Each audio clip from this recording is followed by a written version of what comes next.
श्रीमंदिर परिक्रमा प्रकल्पर भव्य प्रतिष्ठा पूजा और लोकार्पण उत्सव निमित्त निमंत्रण पत्र श्री जगन्नाथ सेवायत श्री नारायण महापात्र एवं श्री नरसिंह महापात्र एवं पुरी जिला प्रशासन द्वारा नियुक्त नोडाल ऑफिसर श्री संबित आचार्य नहीं गठित प्रतिनिधि मंडली द्वारा ढेंकानाल जिला प्रशासन को प्रदान करा जायछि। श्रीमंदिर परिक्रमा प्रकल्पर प्रतिष्ठा पूजा और लोकार्पण उत्सव जनवरी 17 तारिख में अनुष्ठित होगा।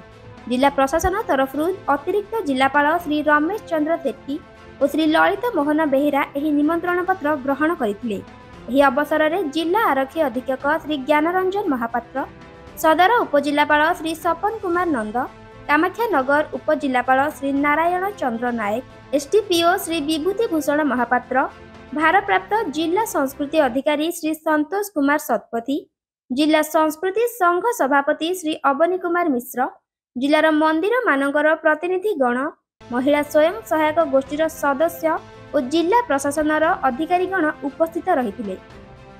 आज तो खुशी लगुच जगन्नाथ धामर गोटे चिठी आसी, चिठी तो नुहे से गोटे निमंत्रण।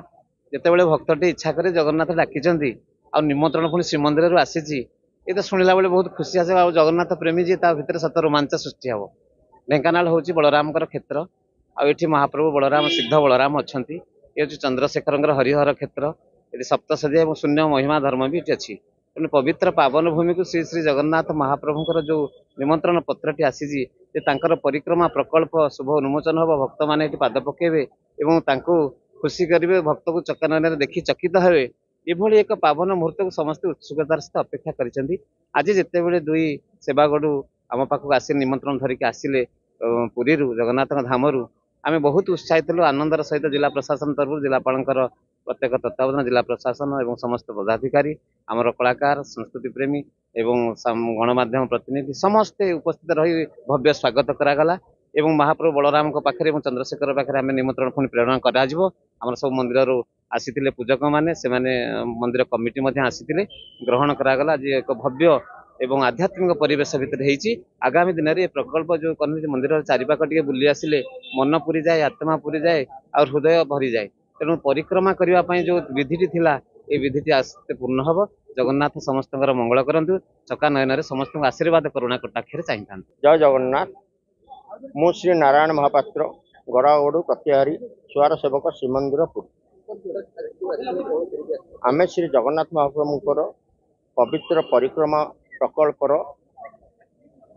प्रतिष्ठा उत्सव पर श्रीमंदिर प्रशासन और जिला प्रशासन तरफ आम श्री चंद्रशेखर महाप्रभुंर निमंत्रण महाप्रभु पाखक निमंत्रण पत्र देवाक आसे। चंद्रशेखर बलराम जनवरी 17 तारिख दिन परिक्रमा प्रकल्प प्रतिष्ठा हबार अच्छी। निमंत्रण महत्व कौन आज्ञा रही? जगन्नाथ होचंती ओडिशार आराध्य देवता, भारत वर्षर आराध्य देवता। जगन्नाथ लीला क्षेत्र प्रतिष्ठा करने भारत वर्षर समस्त देवादेवी मंदिर को पत्र पठाया जाइछि। ओडिशा भितर 13टी टीम जाइछि, ओडिशा बाहर 17टी टीम जाइछि। नेपाल मध्य आमर लोक जगन्नाथ मंदिर और नेपाल पशुपतिनाथ मंदिर सह संपर्क थिबारु नेपाल को मध्य एक टीम जाइछि। जगन्नाथ होचंती विश्वर ठाकुर। जगन्नाथंकर परिक्रमा प्रकल्प सारा विश्व रे गोटे गौरव। परिक्रमा प्रकल्प लक्षाधिक भक्त सामिल होबार अनुमान करा जाव। संबित आचार्य, सहकारी कृषि अधिकारी, उद्यान कृषि अधिकारी पुरी, बर्तमान नोडाल ऑफिसर दायित्व दिया ढेंकानाल जिला, अनुगुल जिला और देवगढ़ जिला। आज आम प्रारंभिक पर्यायर आप ढेंकानाल जिले में आज आम निमंत्रण करने आसी आमर मंदिर परिक्रमा प्रकल्प। आपण मैंने जानते श्रीमंदिर बर्तमान उन्नतीकरण कार्य आगे चली यही कार्य शुभारंभ करेंगे 17 तारिख दिन आरंभ हो। आपण जिलार 2टी मंदिर को निमंत्रण कर पर्यायक्रमे अन्य मंदिर को निमंत्रण कर समस्त अनुरोध कर योगदान करेंगे और भव्य उत्सव को निजे अनुभूति ने जगन्नाथ आशीर्वाद करेंगे। ढेंकानाल अक्षय कुमार नंदन रिपोर्ट, रियो न्यूज।